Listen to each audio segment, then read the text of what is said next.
ক্যালেন্ডারে দিন যাচ্ছে কিন্তু আমাদের ঘড়ির কাঁটা স্থগিত হয়ে আছে, যাচ্ছে না, আগাচ্ছে না, আমরা কোনো ডিসিশন নিতে পারছি না। ফোন দিলে তো রেজাল্টের খবর কি, আমরা অ্যানসারটা দিব কি, কোনো অ্যানসার খুঁজে পাই না। বাড়িতে যেতে পারতেছি না, আমার বাবা অসুস্থ, এই রেজাল্ট না নিয়ে আমি কিভাবে যাব, কিভাবে মুখ দেখাবো? অনেক সময় দুপুরে খাবার থাকে তো রাতে হয় না। আমাদের পরিবারে এক একজনের 6 জন 7 জন করে। বাবা আমাকে মুখ দেখাতে পারি না, আমার ওয়াইফকে আমি ভরণ পোষণ করতে পারি না আমার এই রেজাল্টের কারণে। কাফনের কাপড় গায়ে রাজপথে তারুণ্য, কারো কারো স্লোগান মিছিলে উত্তাল রাজপথ, প্ল্যাকার্ড উঁচিয়ে জানান দিচ্ছেন নিজেদের এক দফা দাবি। রক্তচক্ষুর ভয় নেই, দাবি প্রকাশ্যে আনার সংকোচ নেই, সহায় সম্বল বলতে কেবলই নিজের দাবি আদায়ের দৃঢ় সংকল্প।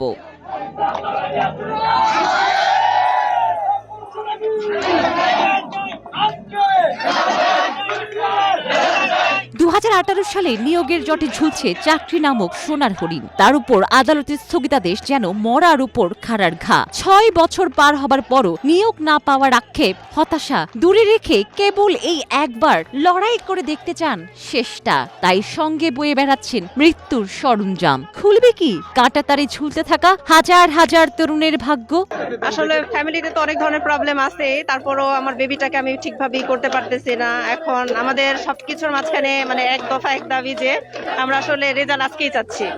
আমরা এখন এই মুহূর্তে বিপিএসসির কাছে জানতে চাই যে আমাদেরকে অ্যাকচুয়াল প্রবলেমটা ফাইন্ড আউট করে দিতে হবে। আমাদের ক্লিয়ারেন্স এখনো আসে নাই, কেন আসলো না, কেন তারা 3 কার্য দিবসের ভিতরে আমাদের রেজাল্ট পাবলিশ করতে পারলো না, এই বিষয়টা নিয়ে আমরা ভিতরে স্যারদের সাথে কথা বলবো। ফোন দিলে তো রেজাল্টের খবর কি, আমরা অ্যানসারটা দিব কি, কোনো অ্যানসার খুঁজে পাই না। নিবন্ধন আর আমাদের রেজাল্ট একসঙ্গে দিছিল, নিবন্ধনে চাকরি পেয়ে গেছে, আমরা বসে আছি এই চাকরির আশায়। কতদিন বসে থাকবো এই চাকরির আশায়? ক্যালেন্ডারে দিন যাচ্ছে কিন্তু আমাদের ঘড়ির কাঁটা স্থগিত হয়ে আছে, যাচ্ছে না, আগাচ্ছে না, আমরা কোনো ডিসিশন নিতে পারছি না। আমরা আমাদের বাড়িতে যেতে পারি না, বাড়িতে গেলে আমাদের আশপাশের লোকজন জিজ্ঞেস করে আমাদের যে তোমরা তো অনেক আগে পরীক্ষা দিছো, তোমাদের রেজাল্টের কি খবর?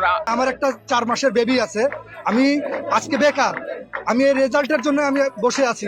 আমি 2টাতে টিকেছি কিন্তু আমি এখন বেকার। আমি বাবা আমাকে মুখ দেখাতে পারি না, আমার ওয়াইফকে আমি ভরণ পোষণ করতে পারি না আমার এই রেজাল্টের কারণে। আজকে আমরা বাধ্য হয়েছি এটা করতে। আজকে মানুষ কতটা নিচে নামলে এটা করতে পারে, কারণ আমাদের ইমোশন আমরা বুঝতেছি, আমার পরিবার 7 জন সদস্য বুঝতেছে, আমার বোন আছে, ছোট ভাই আছে, আমার বাবা অসুস্থ, মা অসুস্থ, তাহলে আমার ভাই বোনদের লেখাপড়ার খরচ চালাতে এখন হিমশিম খাচ্ছে আমার বাবা। আমরা নিম্ন মধ্যবিত্ত পরিবার থেকে বিলং করি।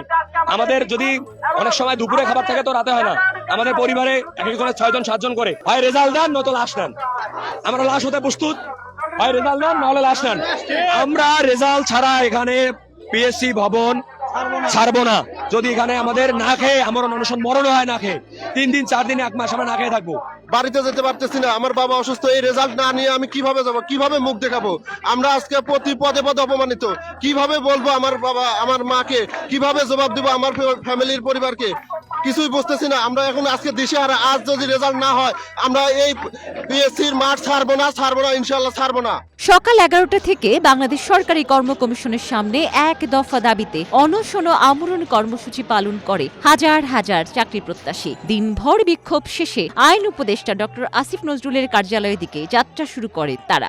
কেবল একটি চাকরির ফলাফলের দাবিতে নিজেদের গায়ে কাফনের কাপড় জড়িয়েছে যে তরুণরা, তাদের কপালে পরিণতি হিসেবে কি অপেক্ষা করছে?